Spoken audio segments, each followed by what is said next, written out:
start the second talk, Practical Security Guardrails for LLM, by Nick Vinson.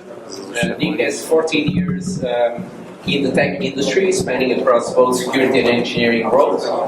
In his current role, Nick leads the product security function at Snyk, never heard of, a cybersecurity company that builds developer-first security products. Nick, the stage is yours. Hi everyone. Let me know if you can't hear me and I'll start using the microphone. Otherwise I'll just go on without it. As Neil mentioned, I lead the product security function at Snyk, and I've been at Snyk for just coming up to 2.5 years now. For those that don't know Snyk, its name is an acronym, so now you know. We build developer-first security tooling, and as you can see on the left, we have a suite of static testing tools, and now I'm very happy to say we have a DAS tool as well, since Proclean comes to quick one on me. I started out as a Linux sysadmin, doing system administration, network admin, cloud admin for the first 7 years of my career. Then moved into purely security-focused roles from 2017, where I've really been focusing on sort of defining and implementing security engineering practices which fit with modern development processes and helping organizations do DevSecOps. Here's a bit of an overview of the talk, so there it is, we'll just get into it. Starting off with just a few terms and definitions. So when I refer to AI here, what I'm really going to be talking about is large language models. RAG, Retrieval Augmented Generation, is just a fancy term for looking up data which isn't already in a model to provide additional context to the prompt. SFT, supervised fine-tuning, that's just fine-tuning the model so it has desired answers, so telling it to favour particular data sources, or labelling so we can identify when good quality and secure snippets of code.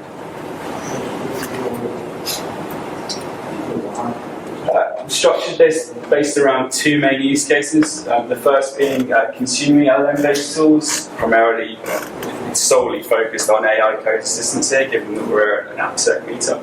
And the second being building LLMs into products, for those of you at companies who are doing that.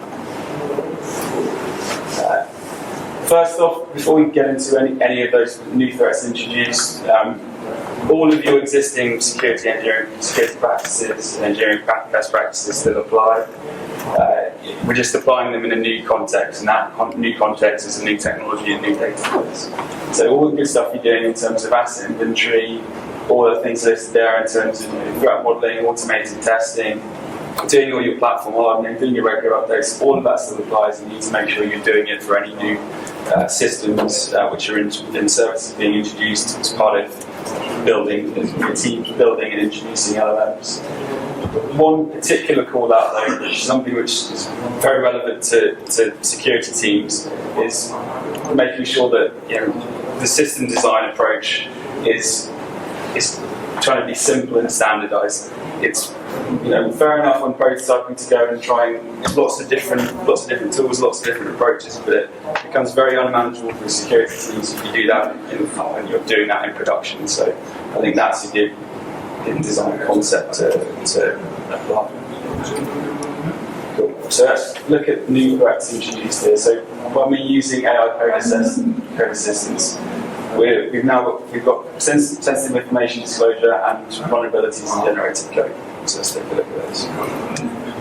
The sensitive information disclosure, this is just about all any information you're putting into that, users are putting into that prompt, you being used to train that model is potentially going to be exposed to any users of that tool.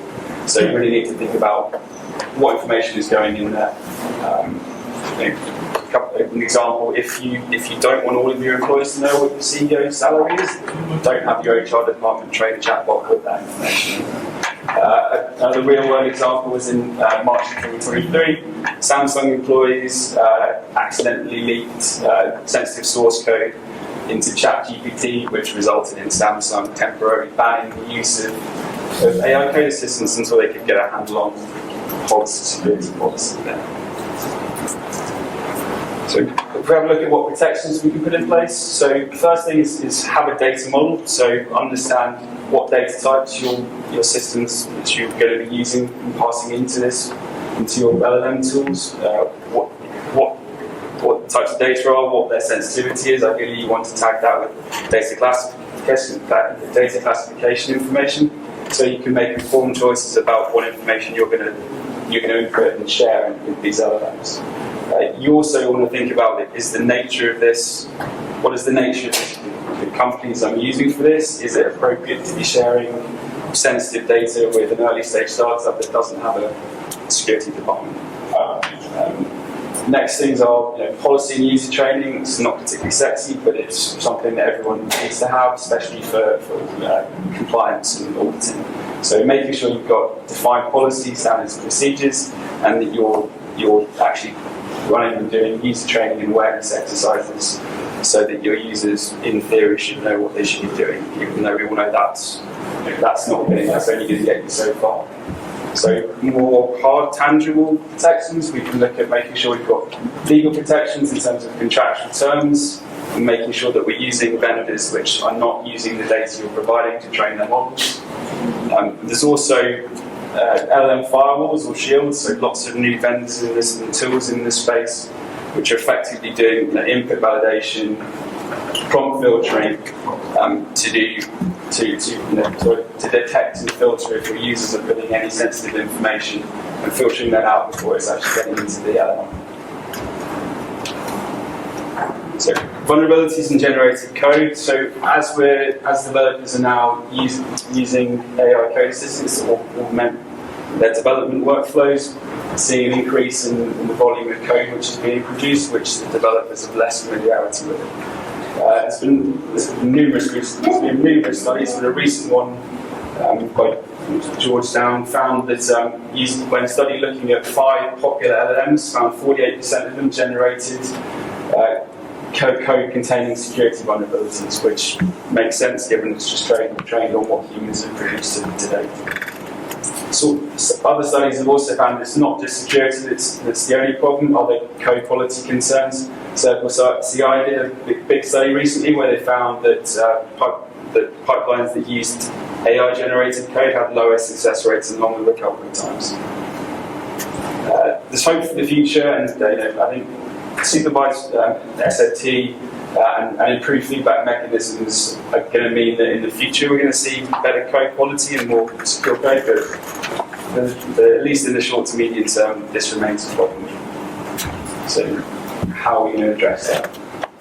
So the obvious one is, well, if we're just generating more code, we need to optimize our existing SaaS vulnerability management processes. If we're not coping without AI code assistance and increased volume, we're not going to be able to stay on top of that. So it's looking at using better tools, using better processes.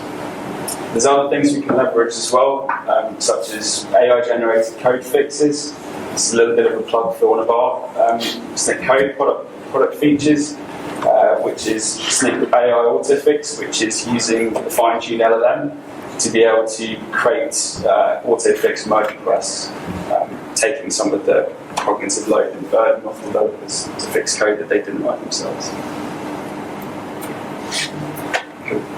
So now we're looking at what new threats are introduced when we're building LLMs into products. This isn't exhaustive, but there's a fair amount to cover, and I'm conscious that we're standing between everyone and their food as well, so I think this will be enough to keep going. The first is model theft. I think this one's a little bit ironic given the amount of copyright infringement going on in training a lot of these large language models at the moment anyway, but if you're a company which has invested tens of millions and maybe weeks and months into training your model, you're not going to want your competitors to be able to just go and easily steal it from you. So what are the ways that can be done? So obviously supply chain attacks, so any targeting weaknesses in infrastructure or any of the tools used to host your models or on hosting platform where they're running. Unauthorized republishing. Another real-world example, back in March 23, a Meta employee inadvertent, well, in unauthorized fashion, uploaded a torrent of the llama model weights to 4chan, and that was shared with the world. There's also a couple of technical attacks which are possible here. So model extraction attack. This is where you send a very large number of prompt queries and you use the output to infer and train and fine-tune another model. There's another method which is a functional replication attack, where you basically generate synthetic training data from the target model and use that to train your own challenge model. So looking at what protections we can put in place, so from the first one in terms of targets attacks against your supply chain, you're just looking to do standard platform hardening, regular updates, fund management processes, and protective monitoring, making sure you've got good, robust access controls in place for where your LLM repositories are hosted in your SCM and in your hosting environment. You also want to implement effective protective monitoring to detect and alert on any unauthorized access or the publishing of your models or intellectual property. There's some third-party services you can leverage that, things like digital shadows as well, which might help you some intelligence there. We've also got, to deal with those model extraction attacks, we've got to look at implement rate limiting rules to effectively do anomaly detection, use thresholds to block on attempts there. And there's also a possibility to watermark your LLM's output. So if it is being used in a way that it shouldn't be, you've got a way to identify and track that usage. Data or model poisoning. This is looking at ways to implement backdoors that it can be triggered, or just poisoning the data used to train the model. We've looked at a real-world example here back in July 2023. Researchers poisoned an open source model so that it spread fake news and published it on Hugging Face to see what traction that would get. Protections here: use diverse data sets to protect against the corruption of any single source, so not relying too heavily on any single source of data. Regularly auditing and updating the data sources to ensure they're from reputable sources. And there's some new tools in this space for model testing, and some open source tools like Isolation Forest, where you can do anomaly detection to identify if you may be using poison data or if any potential backdoors have been introduced. Prompt injection. This is where crafty input is used to execute unintended actions. There's two types of prompt injection: direct, which is just direct user input into the prompt, and indirect, which is from extensions or external data sources. Things like that. If you think of Google Gemini, think of its integration with Google Docs, with Gmail, Google Drive. The impact can be it's going to vary based on what data and downstream systems the LLM has access to. A couple of examples of real-world examples here. So, for direct injection, very recently, in November 24, there was a crypto company set up a hacking challenge to see if anyone could override and leverage their prompt to pay out $47,000 in Ethereum. One hacker was able to do that by overriding system prompts, and it's quite a fun article. I recommend looking at that. Indirect injection back in September 23. Bard, Google Bard, which is now Gemini, was discovered to have vulnerable to an indirect injection attack via its new extensions, which have been introduced. For this particular vulnerability was written up in that example did rely on the content security policy bypass, but there were other vectors which didn't. You could actually trigger this via reporting YouTube videos as well, which is quite interesting. Protections for prompt injection. So constrain the model behavior as much as possible, so define specific system prompt instructions and limitations. Enforce access control on any back-end systems that it's got access to, and implement input and output validation. That's going to be a common theme across to protect against the majority of these new threats, and implement a human in the approval process for anything which is particularly sensitive or privileged actions that could be carried out. Excessive agency. This arises when an LLM has integrations to downstream systems which don't have appropriate restrictions and effective access control governing what the LLM is able to do.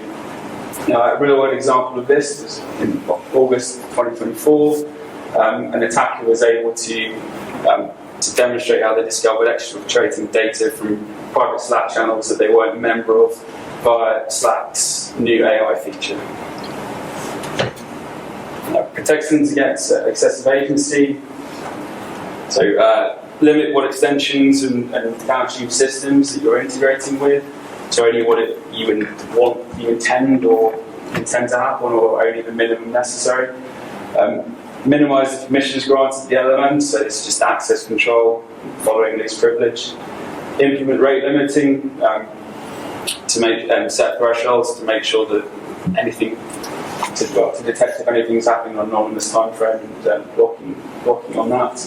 Again, implementing a human in the approval process to identify if there's anything which you want to have careful scrutiny on, given it's a privileged action. And implement effective authorization in the systems being accessed by the LLM. Again, making sure you've got RBAC in place and that those roles are configured just for what they need following this privilege. You also want to be logging and monitoring everything, and then you can do your anomaly detection and have your SIM detection rules there to alert your software if there's anything untoward that looks like it's happening. Improper output handling. This is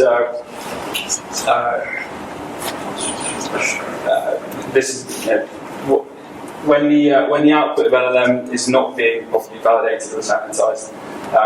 This could trigger raft of potential things. A simple example is so if the LLM is generating JavaScript, that can be presented into the browser and then triggered cross-site scripting vulnerability.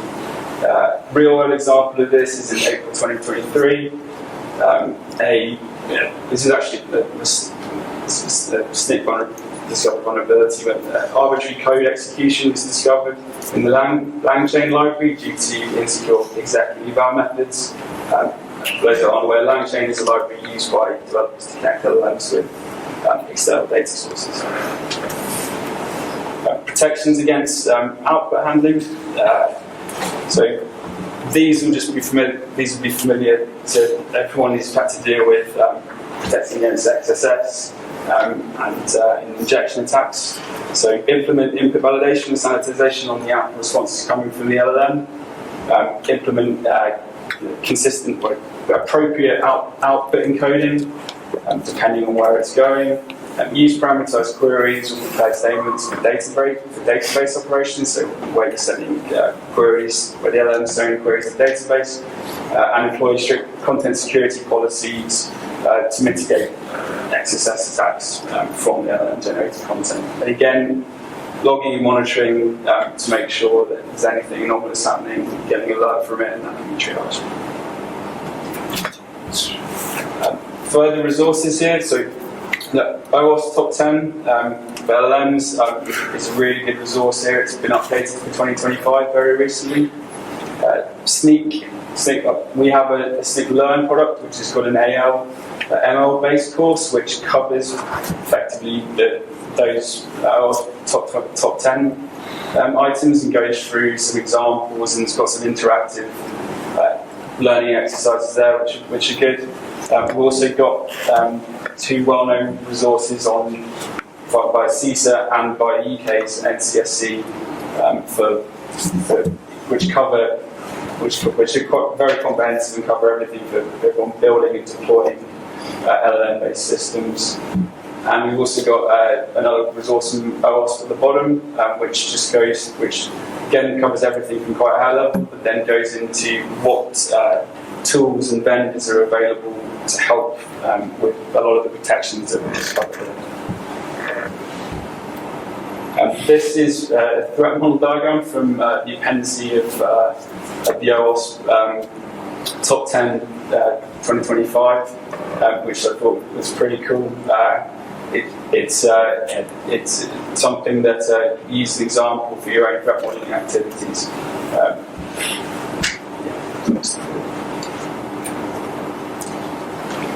Come to time. Anyone got any questions about anything come?